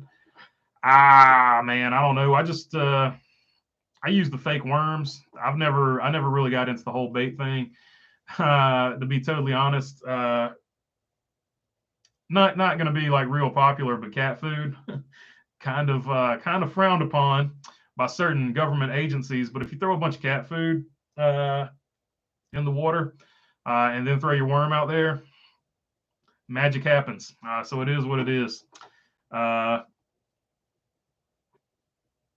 The main what I want to know, let's see, Jack79, are you a catch and release guy, or do you clean them and eat them? That's a big thing in the fishing community. I clean them and eat them. If I catch them, if I'm going through the effort to catch them, I'm cleaning them and eating them. Especially catfish. I'll throw it back if it's like a small fish and stuff like that. That's not what I'm saying. But like, if you're a fisherman, do you catch them and eat them, or do you catch them just for the sport of catching them and then throw them back? I catch them and eat them. I'm team catch them and eat them. I like fish. I like seafood, or lake food, or river food. Fresh water, salt water, makes no difference.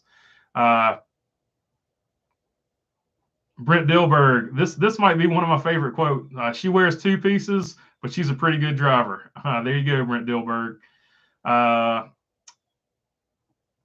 There you go. Jason Ratcliffe talking to maybe, I don't know who you're talking to, but he says, thank you. I have 3 sons currently serving all different branches, 1 airman, 1 Marine, 1 soldier. That's why I'm alone on race day. Well, we're here. We got your back, and we appreciate your service, because I know you have served, and we appreciate their service as well, man. So that's cool. Always like to give shout out to the service members, because a lot of this wouldn't be possible without you guys. So always appreciated on Labor Day and every day. Charlotte Ander, Deegan seems to be a Harrison Burton, not really a contender in trucks, but seems better suited in a car. I don't know. Yeah, and sometimes you see stuff like that. Like, you'll see people, you'll see it. I'll use dirt drivers as an example. Sometimes you'll see dirt drivers that come over and they kick butt in pavement cars, and then you'll see some dirt drivers come over and they're just sort of so-so or mediocre. They never really their dirt skill, and they'll be bad. They'll be bad butt dirt drivers, but sometimes the dirt skill doesn't translate to pavement. So it is what it is. Just because you run, not as good as you want to in trucks, doesn't mean you're not going to be a good race car driver at the next level. But sometimes you will. That's what I'm saying. It's always a crapshoot as to who's going to be good in Xfinity and who's going to be good in Cup. Truck Series is a good place to get some experience, but it doesn't always mean you're going to be a good or bad driver in Xfinity or Cup. Playoffs have to stay, or there's no sponsorship. They've had a 60% chance to get a win, about the same percent to make the playoffs, says Daniel Miley.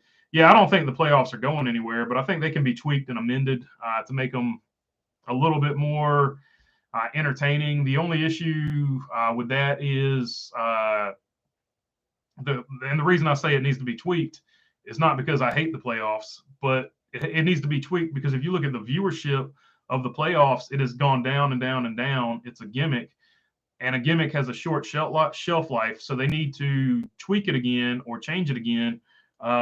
Maybe go back to the chase. The chase was pretty good. They had pretty good ratings during the chase.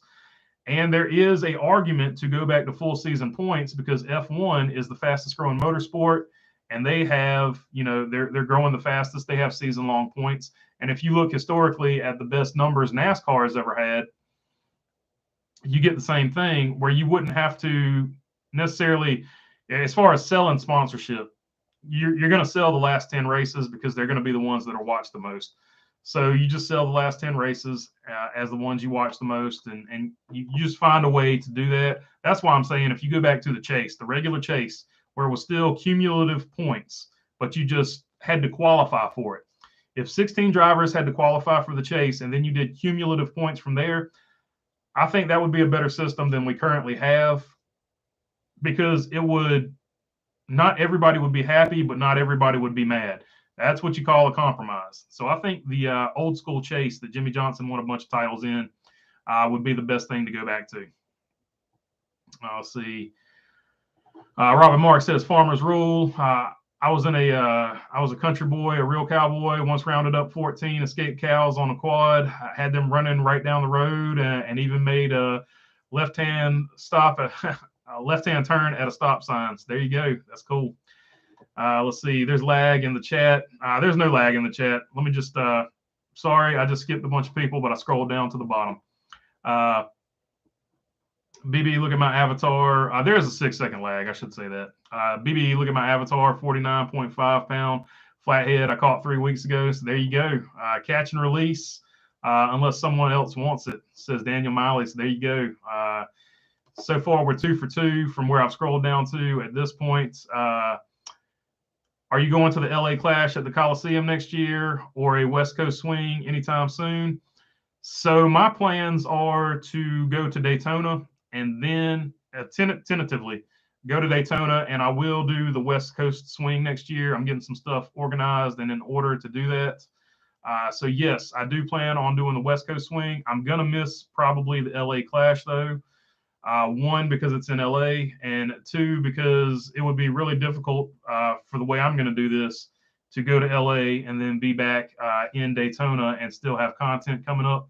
So I will miss the LA Clash, but I do plan on making a West Coast swing next season, whether it be for one race out there or 2 of the 3. Let's see. I think Senior would have bought a charter by now, in my opinion. Yeah, Senior would have had him for DEI. DEI, if he had lived, DEI, you have to imagine would still be going on, and he would have bought all 3 charters. And if DEI was still there, there's a good chance Junior is a NASCAR Cup Series champion, and all that good stuff. And we might not even have the playoffs anymore. It's just so much. It's just a big what if game there. Catch and release, chicken liver. Chicken liver is another good one. Jack79. That is, I have used that one before too. That is very effective as well.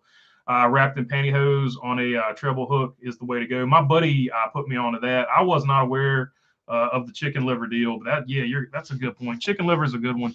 Like I said, my way is frowned upon to most people. So the chicken liver is also a good way to go.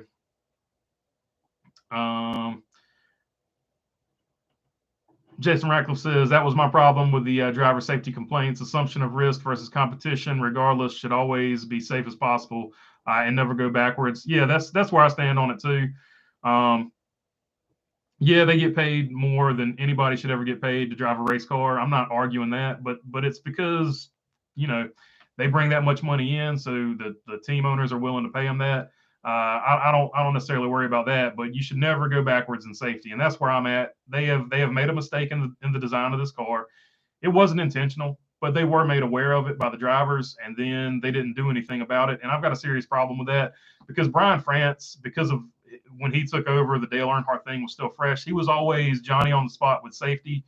So that's one good thing we can say about Brian France, regardless of his troubles. And hopefully he has gotten some help for his troubles. I never want to make fun of somebody's substance abuse issues. So hopefully he's gotten help with those. But that was one thing he was always Johnny on the spot on, was with safety. So hopefully they fix that. Chase Jordan says, what about Vegas? Then he qualified poorly and also didn't do so well at Vegas earlier this year. Can he still get a top 5? Well, if you look at it, he can definitely still get a top 5. Because if you look at, he's got in the last 7 races since 2019, he's led 18% of the laps. He's gotten 1 win there. He's got 3 top 5s and 4 top 10s in 7 races. So he's definitely capable of it. The qualifying position is going to hurt him there. So that would be more of what I'm worried about as far as Denny Hamlin goes. Jason Rackle said, I will post a picture of the 2 of us standing together at Richmond this spring to my socials later. So follow Jason Ratcliffe. I know you're on Twitter, Jason, so that's the one I see you on the most. So if you follow him on Twitter, you'll see those pictures of his sons. Let's see, Mark Wachowski, Trevor Bayne passed out after the race. Wish him well. Yeah, must have been a hot one, or he got overheated or wasn't used to the strain of it. It is what it is. Let's see here.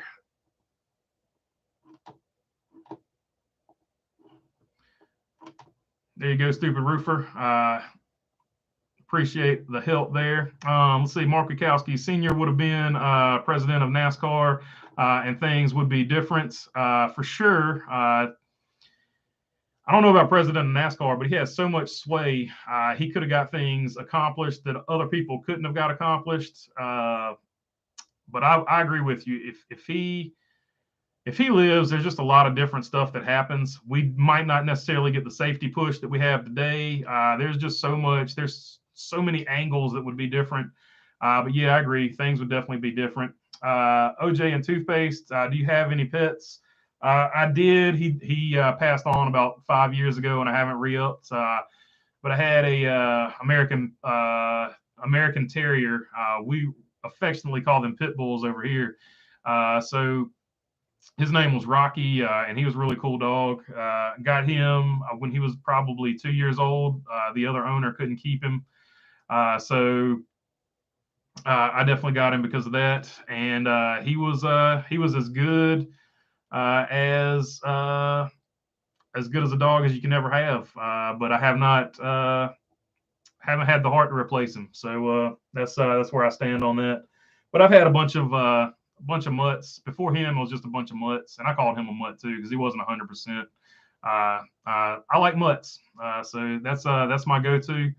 And a lot of my friends have cats and stuff like that. Cats are cool. I'm more of a dog person, but I do like cats as well. I don't necessarily. I don't think one's better than the other. I know some people are like, oh, cats are better, dogs are better. I don't get into that, but in debate, it's whatever you want to look at. I have been watching, randomly enough, just because you got me on the subject, I have been watching a lot of Jaguar videos, Jaguars hunting and stuff like that. Jaguars are really cool. We're talking about cats. It got me thinking about Jaguars are really cool animals. I didn't know it.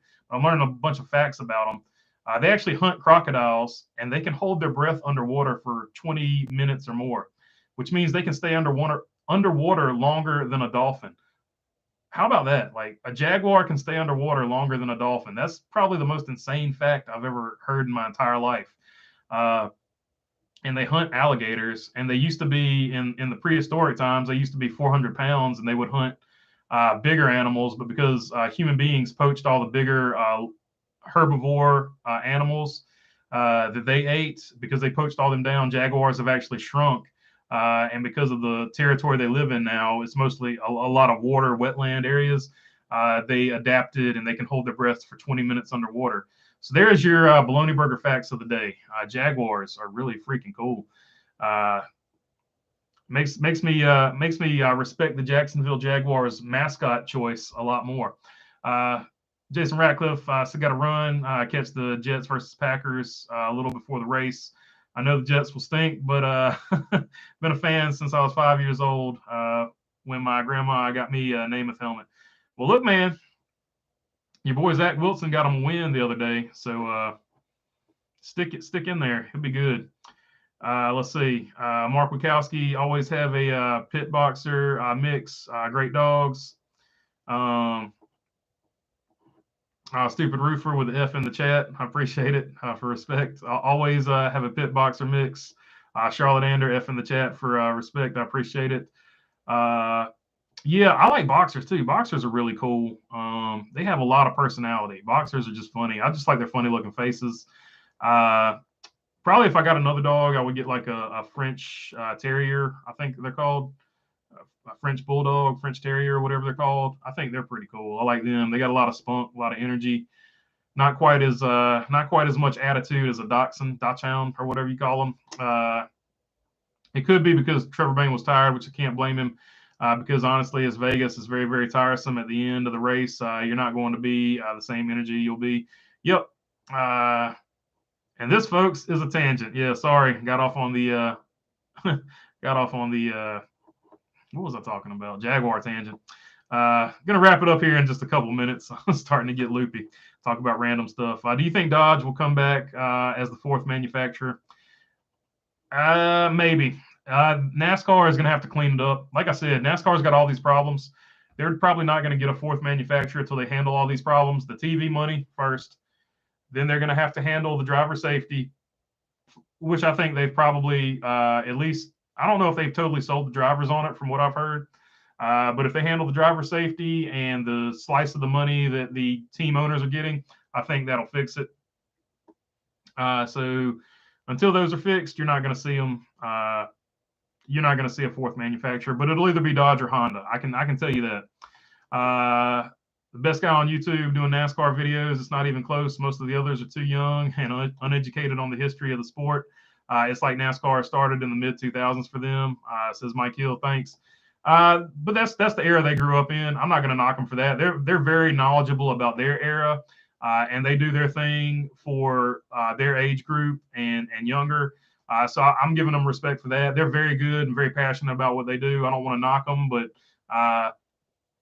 yeah, I decided to jump in and do my thing. I didn't ever think anybody would ever watch it, but I did decide I would give a perspective of somebody who watched races in the 90s, and to an extent, I saw some races in the 80s too. I was a kid. I don't remember them that good, but I do watch them all the time on YouTube, the old throwback races. And I'm like, I remember watching that race, but I didn't remember anything about it. Like you know how when you're young, you remember I watched this race, but I don't remember anything about it.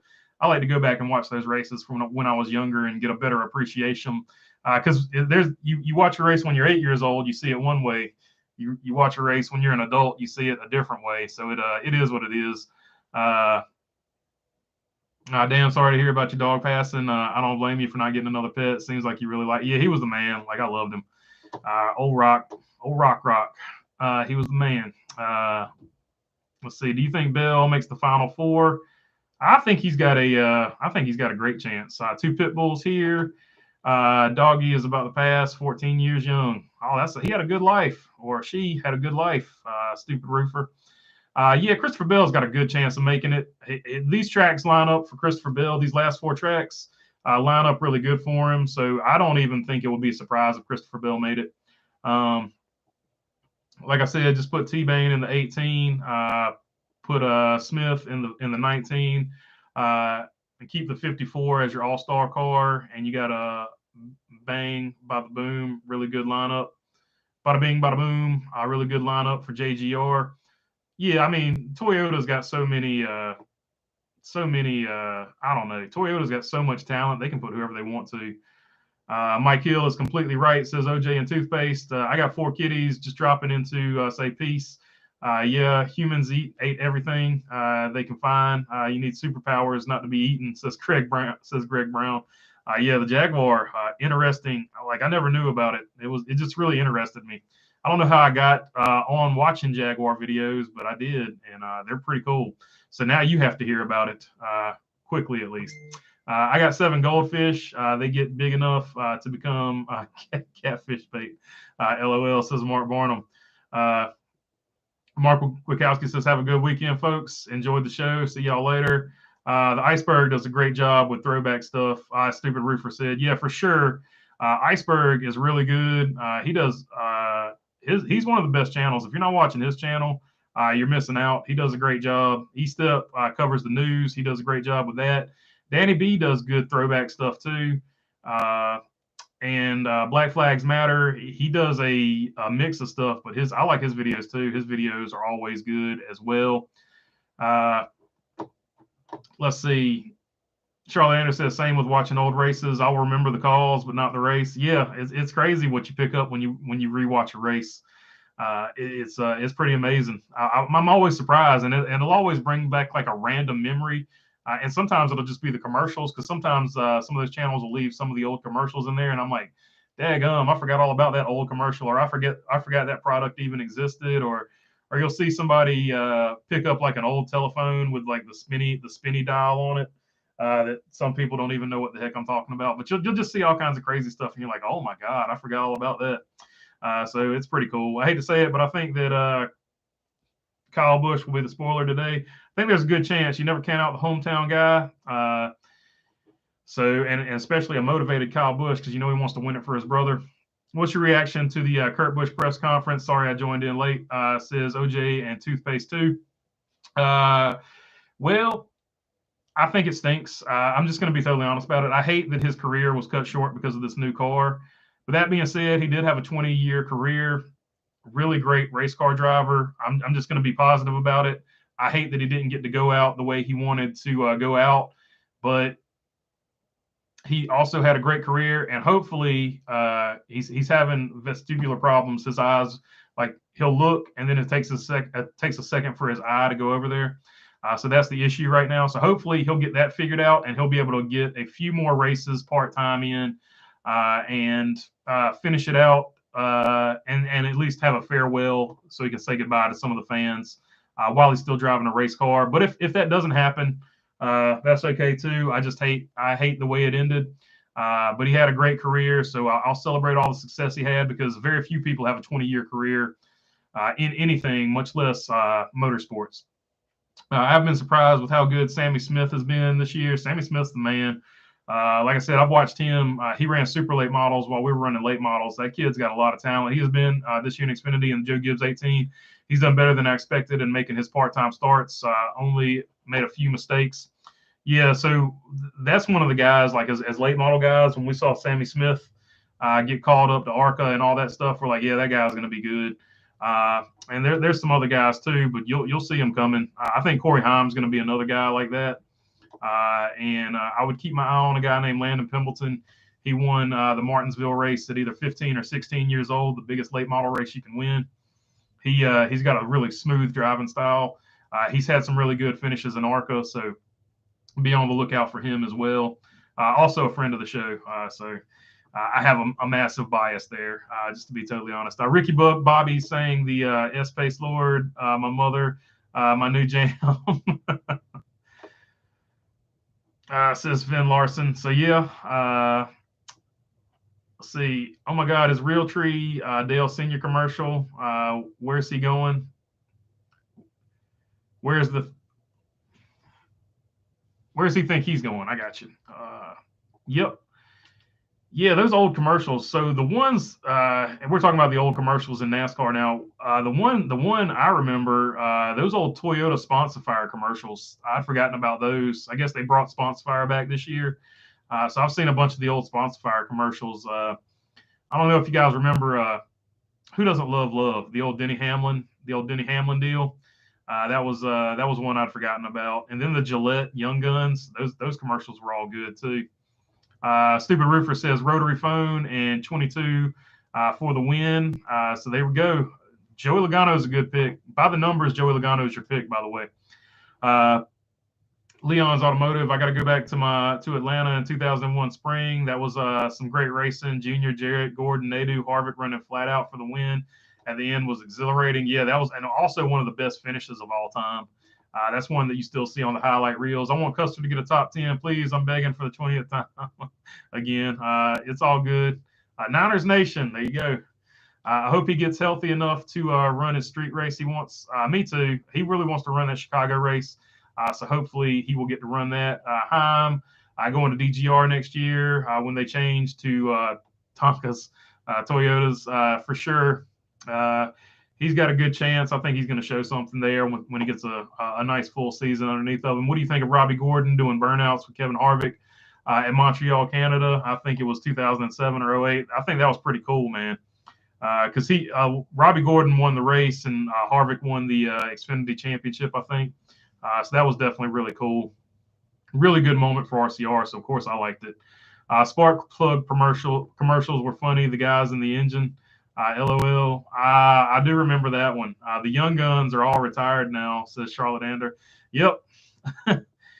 Nothing makes you feel older than the Young Guns all being retired, basically. Even the second wave of Young Guns. There were 2 waves of Young Guns. The second generation of Young Guns are also now retired as well. My favorite commercial was the Michael Waltrip, Martin Truex Napa Know-How commercial. Yeah, those Napa commercials were always spot on. Especially the one where he's at the wrong track. And I'm surprised they didn't do a rehash of that when Chase Elliott mentioned being at the wrong track. LOL OJ, I thought Robbie looked like a clown celebrating. Oh, yeah, that's what it was. Robbie Gordon protesting the win. I've forgotten about that. Jimmy busting up the speed bump is classic. No doubt about it. There's also a Danica Patrick one with Dan Patrick. It's an ESPN commercial, but Danica Patrick parks in Dan Patrick's parking spot because it says D Patrick, and it's her Indy car. So that one was pretty good. How did Sammy Smith get Michael Annette's sponsor? Where did he get it? And how did he also? I don't know about Flying J, Molten Rage, but he's always had the TMS, even in late models. So TMS, he's got some type of connection to them. Not sure how he got it, but he's had it. He's had it forever. I don't know about the Flying J. I don't know if that's the same group of people. It might be the same group of people. TMS has been a sponsor in NASCAR since like the 80s, though. I see them on some of the 80s cars. Do you remember when David Starr at New Hampshire in a truck race fighting Todd Bodine? I forgot that one, but Todd Bodine, a lot of people wanted to fight him.